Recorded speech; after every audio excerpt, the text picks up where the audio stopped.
Alright, now time for the fun one. Of course we're going to have trig involved with these, so we're going to deal with a lot of trig functions that you've never seen graphed before. Again, we're going to try and find the extrema between the interval of 0 to 2 pi. Well, let's start off again. Got to find those critical numbers, so we're going to first take the derivative. Derivative of sine we know is cosine, so 2 cosine of x minus, now we got cosine, derivative of cosine is negative sine, so we can actually change that to a positive. We got a 2x in there, so when we have a 2x in there, we got to also do chain rule. Derivative of 2x gives us 2. Okay, so we have our derivative. We got to go ahead and solve it for 0. There's nowhere where cosine and sine are undefined, so we're good there. But this is a bit tricky to figure out and solve. We got to use those fun identities. Okay, sine of 2x. Sine of 2x is an identity that we learned in pre-calc. It equals 2 sine of x cosine of x. Alright, so if we go ahead and substitute that in there, we can actually make this 2 cosine of x plus the 2 times the 2 actually gives us a 4 sine of x cosine of x. Alright, so now we're set up that we can solve this because remember with trig, the big thing what we do is factor things out. So we're going to go ahead and factor out 2 cosine of x. Leaves us with 1 plus 2 sine of x. Well, now we can set both of those equal to 0 and solve.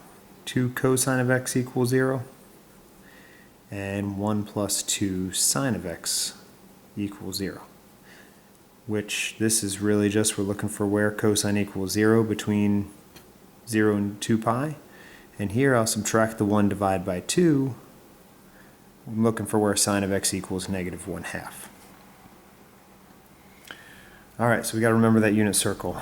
Cosine equals 0 at pi over 2 and 3 pi over 2. And sine equals negative 1/2 in the third and fourth quadrants. That is going to be 7 pi over 6 and 11 pi over 6. So all 4 of these are critical numbers.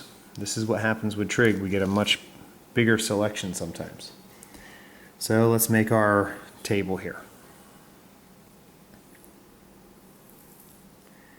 We have our first endpoint. Our first endpoint is 0. Between these, our first value would be pi over 2. Then would come 7 pi over 6. Then would come 3 pi over 2. Then 11 pi over 6.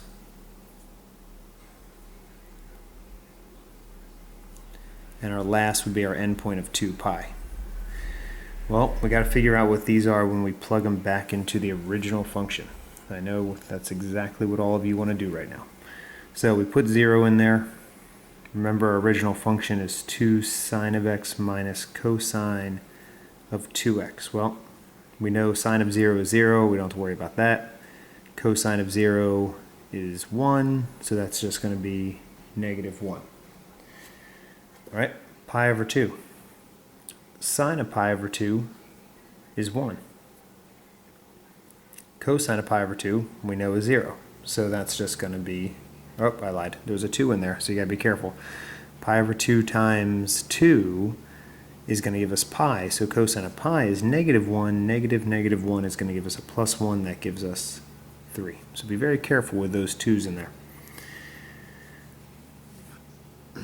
7 pi over 6. Sine of 7 pi over 6, that's going to give us that negative 1/2. 2 times negative 1/2. Now 7 pi over 6 in here, we're actually going to end up getting 14 pi over 6, which is 7 pi over 3. Alright, so you got to think, what's 7 pi over 3 for cosine? Well, 7 pi over 3 is actually, I think 2 pi is 6 pi over 3, so 7 pi over 3 is just pi over 3. So that actually is just going to be 1/2 as well. So when we do that, we get 2 times negative 1/2 is going to be -1 minus 1/2, and then we get -3/2. I know this is a little more challenging, but this is the kind of stuff we got to be able to do.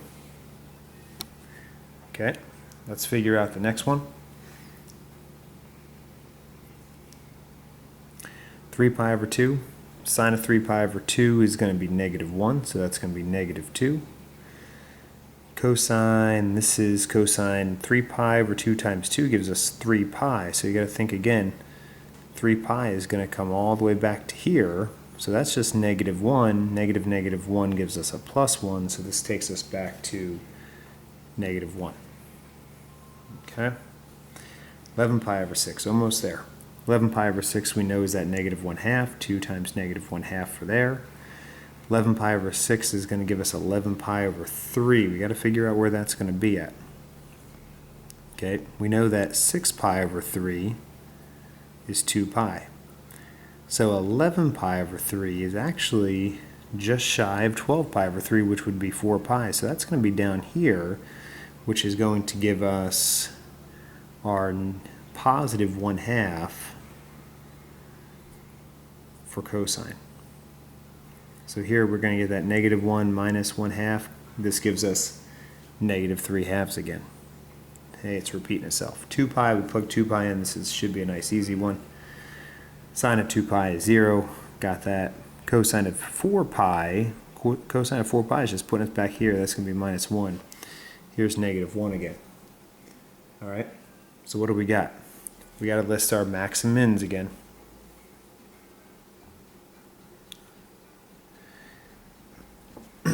Maximums, this one, at π/2, 3. And with this one, we actually have a couple minimums because we got some spots that match.